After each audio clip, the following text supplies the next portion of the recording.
Hola, bienvenidos y bienvenidas a nuestro programa de debate político, tesis y antítesis. Agradecemos una vez más la presencia de los asambleístas Virgilio Hernández y Luis Fernando Torres. Este programa es el quinto programa dedicado al Código Orgánico Monetario y Financiero, una ley que por sus 500 artículos merece diversos acercamientos. Esta vez haremos una revisión de la objeción parcial del Ejecutivo entregado a la Asamblea el pasado 22 de agosto.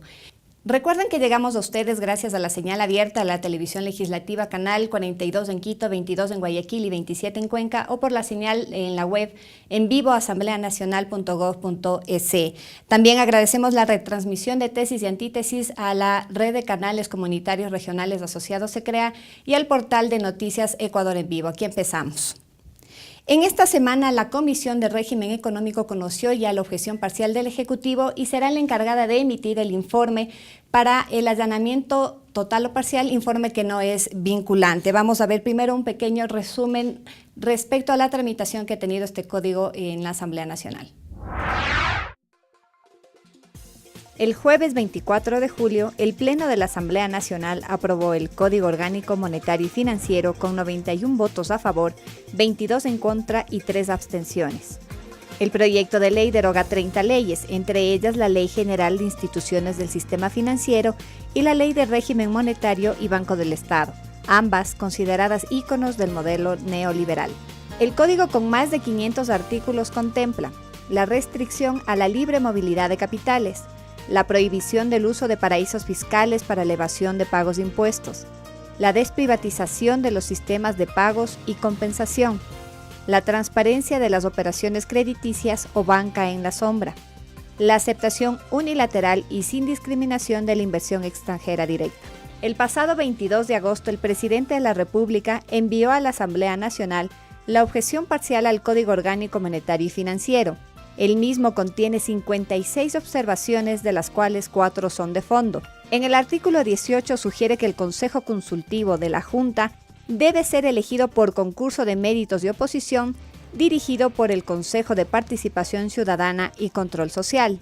En el artículo 56 sobre las donaciones del Banco Central del Ecuador de predios y edificios en dación de pago al Servicio de Gestión Inmobiliaria, se añade una aclaración sobre la donación a entidades del sector público. En el artículo 209 se agrega que en ningún caso la Junta podrá intervenir en la definición de la persona natural o jurídica receptora de las operaciones de crédito.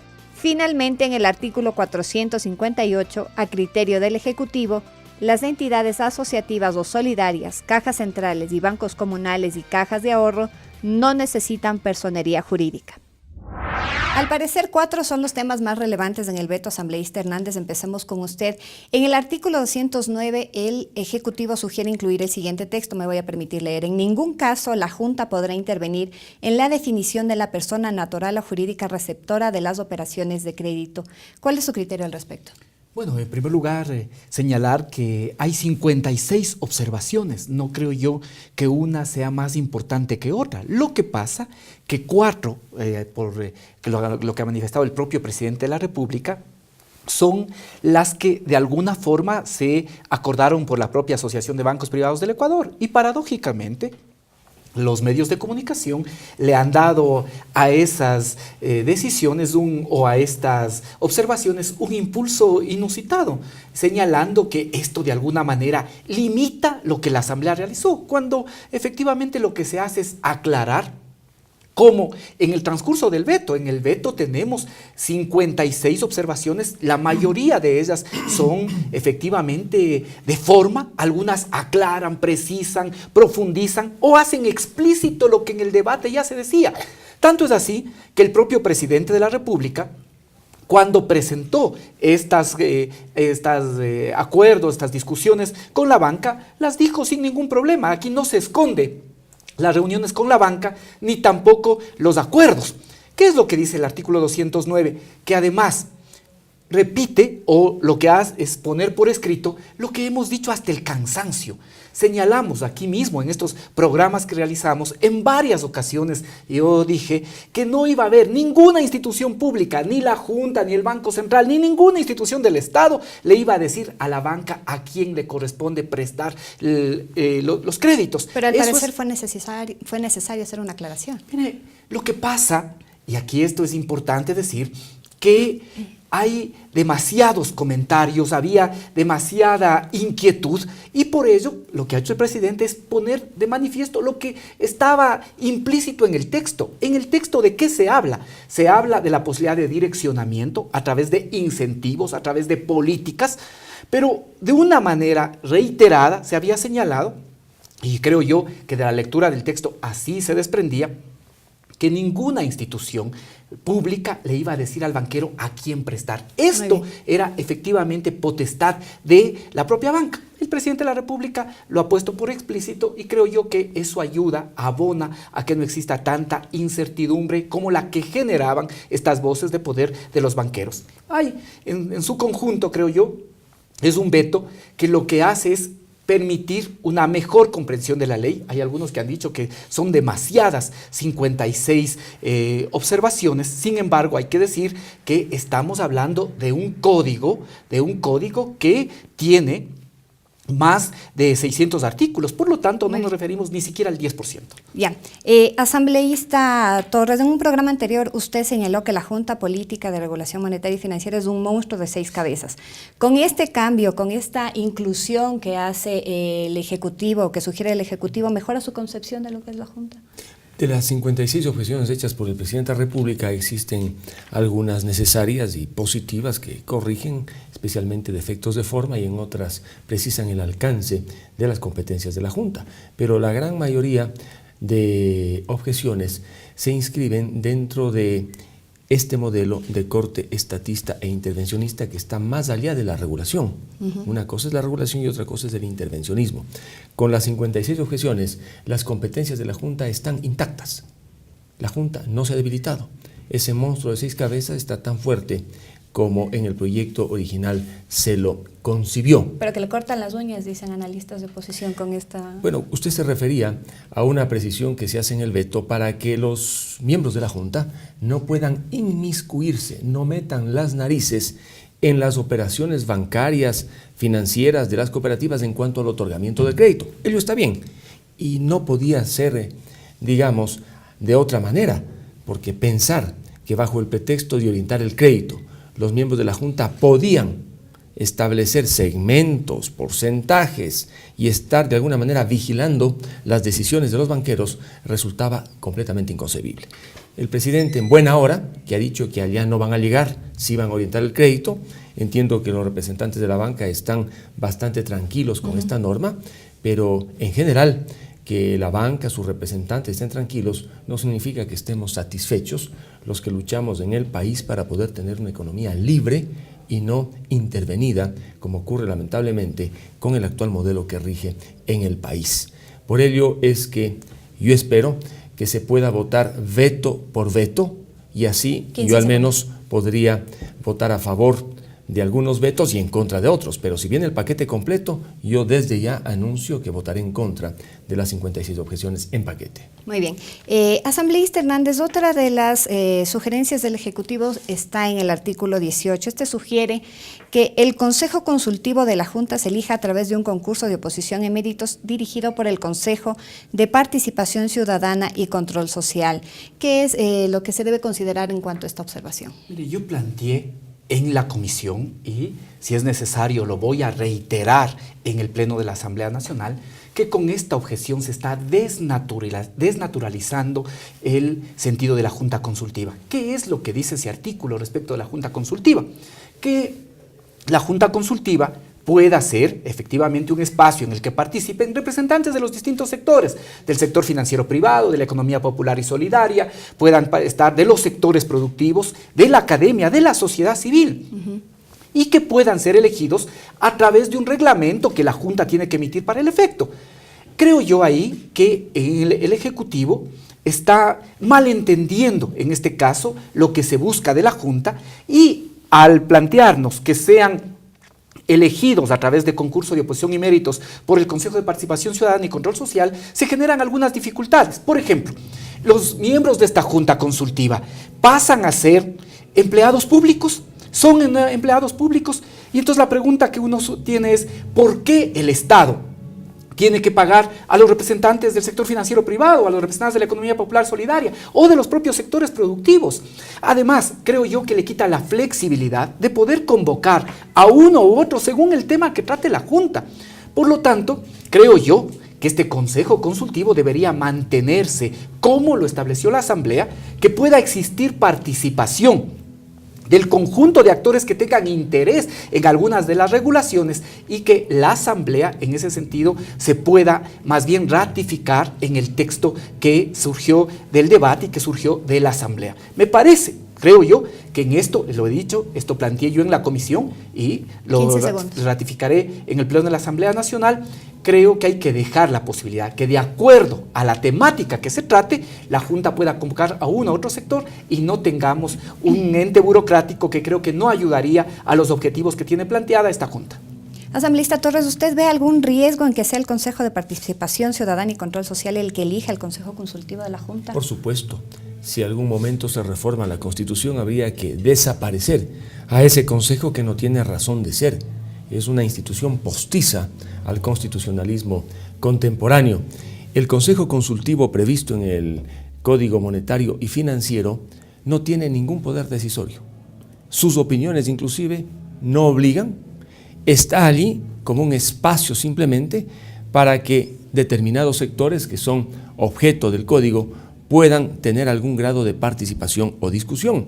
A mí lo que me parece no es que intervenga este Consejo mediante procesos electivos o de selección, sino que básicamente aquellos que representan, diga usted, a la banca privada, a las cooperativas o a otros sectores puedan, como dice Virgilio, y en este punto coincido con él, reunirse indistintamente, sin ganar un sueldo del Estado ecuatoriano, sino percibiendo las erogaciones, remuneraciones, honorarios que eventualmente les paguen las organizaciones a las que representan, que sus reuniones sean ocasionales en función de lo que se trata. De tal modo que en este punto el veto me parece completamente desacertado, porque sería incorporar a través del Consejo de Participación, este órgano postizo que me recuerda al viejo fascismo, al corporativismo, una especie de participación por parte de aquellos que son destinatarios de la ley. No nos olvidemos que también en el veto se precisa algo del servicio público. Ya no se dice que los bancos, las cooperativas y otras entidades financieras van a ejercer un servicio público con potestad estatal. Ese es uno de los cambios sustanciales que se hacen en el Código y que de alguna manera tranquilizan. Es un servicio de orden público regulado, punto, porque eso dice la Constitución, pero ya no bajo potestad estatal, lo cual reconoce el grado de autonomía, independencia de aquellos que prestan estos servicios de intermediación financiera. Muy bien, muchas gracias por sus criterios. Desde el momento de una primera pausa, enseguida regresamos.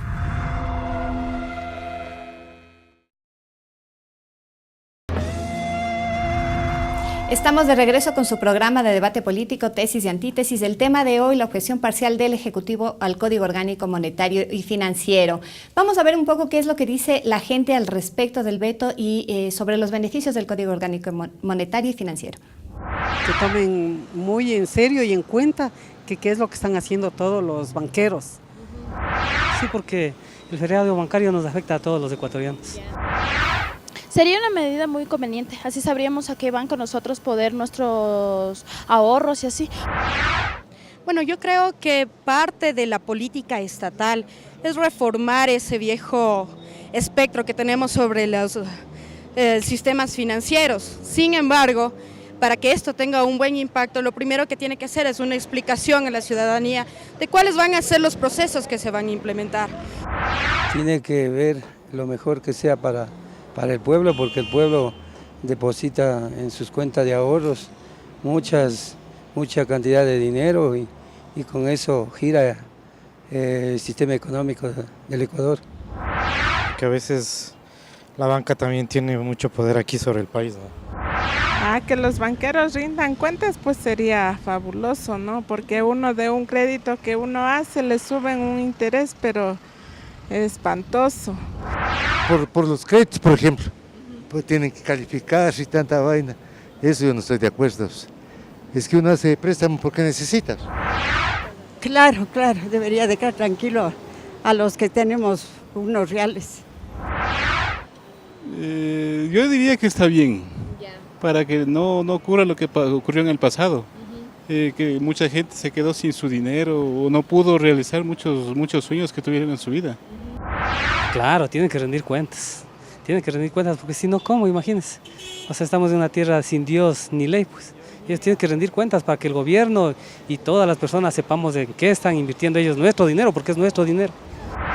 Asambleísta Hernández, justamente una de las observaciones del veto señala que las entidades asociativas o solidarias no necesitan personería jurídica. ¿Se les está limitando?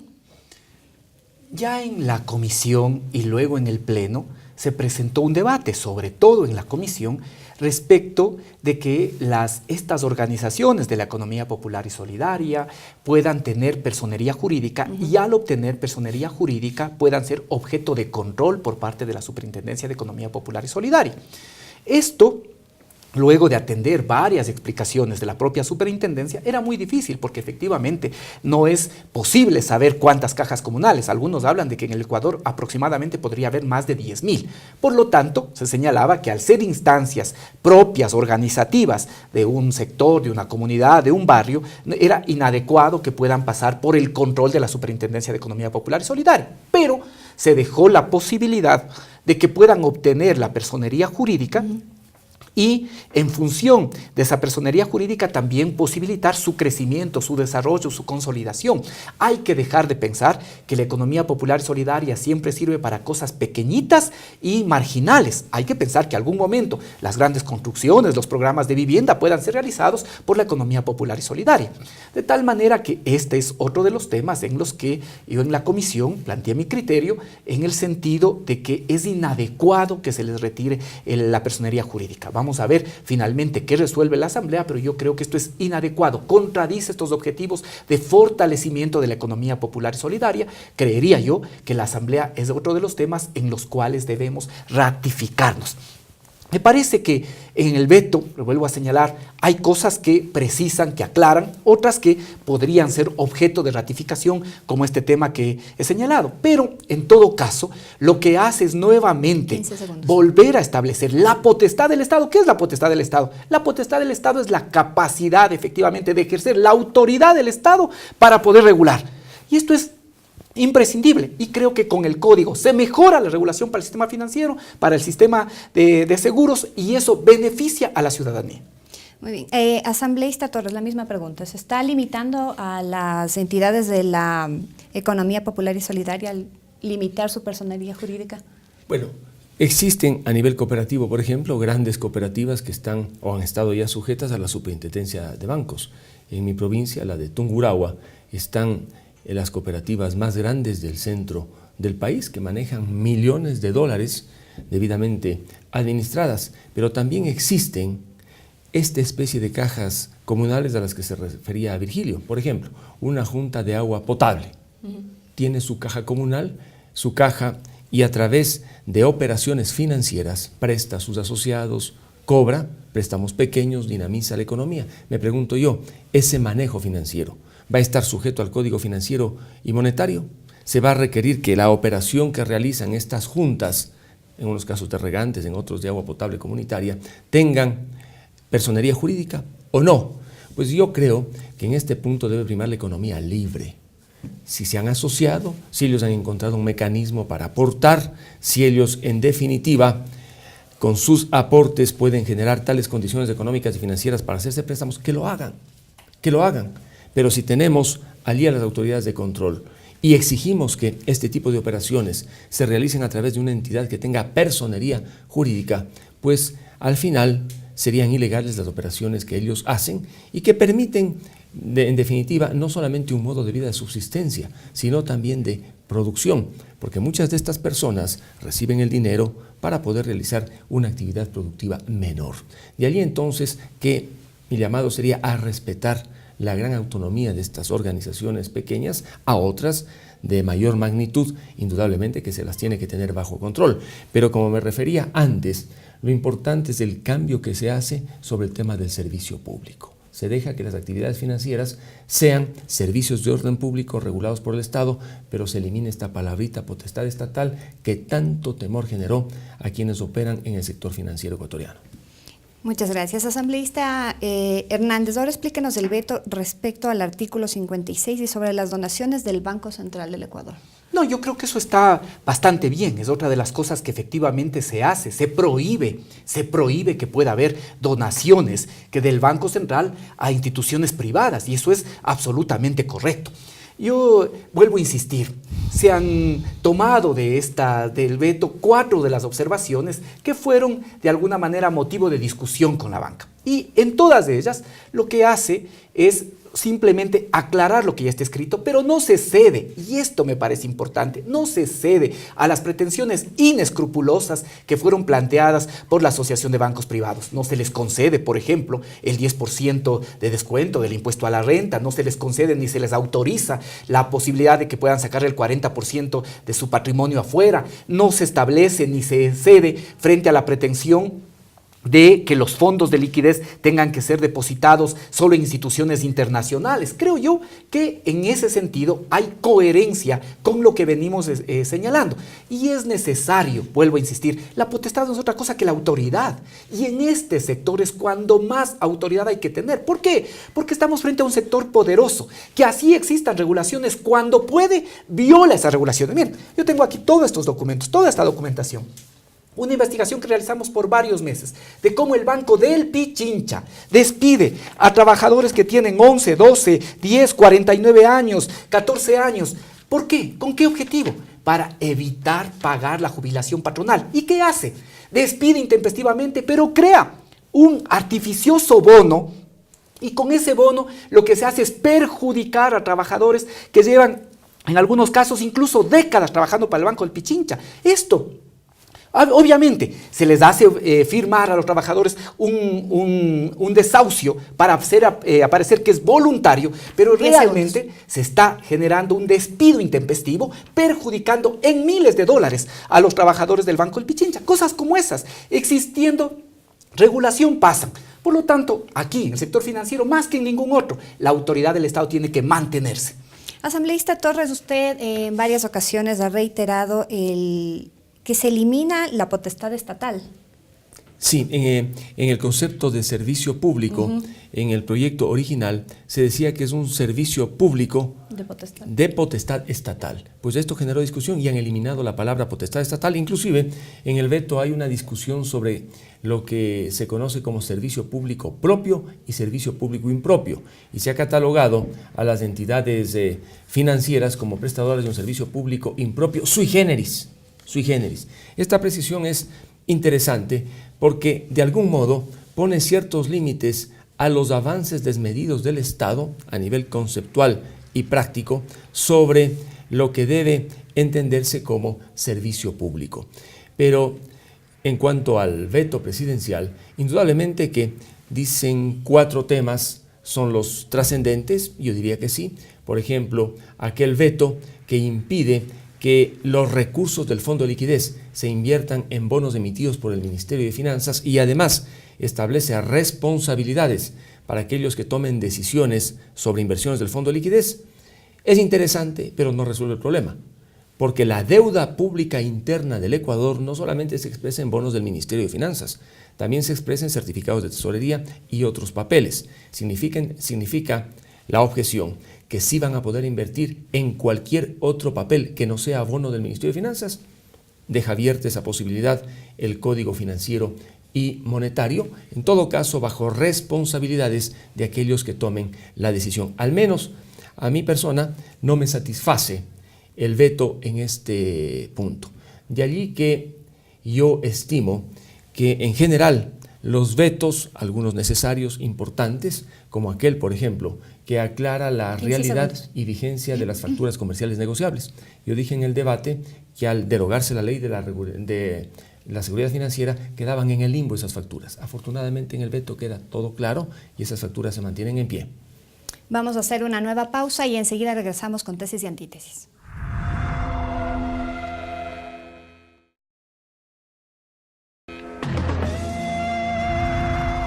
Estamos Estamos de regreso con su programa Tesis y Antítesis. El tema de hoy, la objeción parcial del Ejecutivo al Código Orgánico Monetario y Financiero. Asambleísta Hernández, con las inclusiones que se pueden hacer en la ley de la objeción parcial, ¿usted siente que esta es una buena ley y le deja satisfecho el trabajo? Yo creo que es una buena ley, que es una ley que permite cumplir estos objetivos que tiene el Estado y que siempre son materia de debate. El Estado tiene que regular, pero una regulación que sea seria y sobre todo que quienes regulen no puedan tener conflicto de intereses con las instituciones reguladas. Me parece que esto es importante y en el veto también se precisa esto. En segundo lugar, un Estado que sea capaz de planificar. Y con este código yo creo que se abre la posibilidad para consolidar también este cambio de matriz productiva y que los créditos en el país, que la mayor parte de ellos siempre se prestan en plazos bastante reducidos, puedan hacerse en plazos más largos, evitando, eso sí, que pueda existir descalce, en lo que también existe una precisión en el veto, pero que pueda ser un incentivo para la construcción de actividades productivas y por lo tanto la generación de empleo. Esta creo que es otra cosa importante. Y todo Estado tiene que redistribuir. Este es un elemento importante. Por ello, me parece que ahora se debe fortalecer esta institucionalidad para que no pasen cosas como las que he señalado. No puede ser que si trabajadores han estado por décadas, como he señalado, y de esto existe regulación, si es que ya no quieren tener a un trabajador, pueden despedirle, pero tienen que pagarle lo que la ley establece. Pero aquí cuando uno ve solo algunos ejemplos, trabajadores perjudicados con $20,000, con $5,000, con $18,000, personas perjudicadas con $37,000. ¿Por qué? Porque se establecen precisamente estos mecanismos de presión para obligar, como en el caso del Banco del Pichincha, estoy señalando claramente y tengo los documentos sobre eso, para que firmen el desahucio, se les compensa con un bono, pero esto es bastante menor que los que les correspondería recibir. Esto no puede seguir pasando. Entonces la institucionalidad tiene que fortalecerse para poder permitir que el Estado cumpla esos roles, regular, planificar, redistribuir y por lo tanto también permitir que se respeten los derechos, tanto de las personas que trabajan en estas instituciones como de los usuarios y de quienes somos clientes del sistema financiero. Creo yo que es una ley positiva, que es una ley que va a poder cumplir los objetivos que están planteados en el propio código. Es ¿Nunca decir, más un feriado bancario? Por ejemplo, esta es una cosa importante, no solo potenciar el desarrollo, no solo permitir que pueda generarse recursos para emprendimientos productivos, para la generación de empleo, sino también impedir feriados bancarios y sobre todo impedir que en el Ecuador pueda existir banqueros ricos con bancos quebrados. Eso no nos puede volver a pasar. No nos puede volver a pasar. Y creo yo que este código nos permite mejores instrumentos. De ninguna manera el que tengamos una ley asegura que no puedan existir crisis en el futuro, porque los bancos van a seguir manejados de forma privada. Pero para eso es importante la institucionalidad estatal que vigile, que controle en función de que esa banca cumpla los objetivos del país y cumpla los objetivos del desarrollo. Muchas gracias. Asambleísta Torres, en el programa anterior usted señaló que se empiezan a vivir ya los efectos de las leyes aprobadas por la Asamblea Nacional. ¿Qué se puede esperar del Código Monetario? Del Código Monetario se puede esperar algo parecido de lo que ha ocurrido con otras leyes, con el Código Integral Penal, cuando aparece una nueva legislación que deroga una legislación completa. Los vacíos indudablemente están a la vista. Mire usted que el Código Orgánico Financiero y Monetario deroga completamente a la ley de entidades financieras y a otras leyes más. Habrá que preguntarse si todas las normas derogadas están debidamente sustituidas o quedan vacíos. Yo estoy seguro que quedarán vacíos. Sobre la inquietud en materia laboral que tiene Virgilio de lo que ha ocurrido en el Banco del Pichincha, que es uno de los más grandes del Ecuador y por supuesto solvente, pues esos trabajadores, si se sienten perjudicados, tienen la vía judicial y laboral abierta para hacer el reclamo. En cuanto al veto como tal, yo reconfirmo lo que dije al iniciar esta intervención. El veto deja intactas las competencias y funciones de la Junta de Regulación Monetaria. Esa junta que se inscribe en un modelo estatista, intervencionista, que va más allá de la necesaria regulación. En cuanto a dar seguridades, el código, por supuesto, que al haber sido objetado, alguna tranquilidad deja entre el sector bancario y financiero. Pero en las objeciones no se han abordado temas, por ejemplo, que fueron materia de discusión en el Pleno. Entre esos temas, las competencias amplias que se les dieron a algunos funcionarios del Estado, como el fiscal, el procurador y el contralor, para que dispongan la retención temporal de fondos que tengan aquellos que ellos consideran que merecen que sus fondos sean retenidos en cuentas corrientes o en inversiones. Esa competencia preocupante la tienen estos tres funcionarios y nada se dice en el veto sobre este punto. En materia de seguros privados, se hace alguna aclaración interesante para que sea la Junta de Regulación la que fije el monto del seguro que existe sobre los seguros privados, que fue una iniciativa positiva, porque ahora no solamente el que tiene dinero en su banco, en su cooperativa, va a estar garantizado por el seguro de depósito en el caso de un cierre, una liquidación o una quiebra. También aquellos que son beneficiarios de seguros privados y pagan las primas. Por supuesto, la actividad de asegurador es totalmente distinta a la actividad bancaria, pero alguna precisión se hace en este punto, lo cual es saludable y se deja debidamente aclarado que aquel que tiene un seguro privado, en el evento de que la aseguradora tuviera un problema, cuenta con una especie de seguro de cobertura que podría permitirle tener las garantías del caso en buena hora. Sin embargo, el código persiste, insisto nuevamente, en esa tendencia a fortalecer, lamentablemente, de modo exagerado, el poder estatal en la economía ecuatoriana. Muy bien, agradecemos por sus criterios a los asambleístas Virgilio Hernández y Luis Fernando Torres. Recuerden que en tesis y antítesis la síntesis la sacan ustedes. El video de este debate lo pueden encontrar en nuestro canal YouTube, Tesis y Antítesis, o también en la página de Facebook del programa. El programa también se reproduce por la señal de la radio de la Asamblea Nacional los lunes a las 8 de la mañana y también es retransmitido, y agradecemos por ello, a la red de canales comunitarios regionales asociados se crea y el portal de noticias ecuadorenvivo.com. Muchas gracias.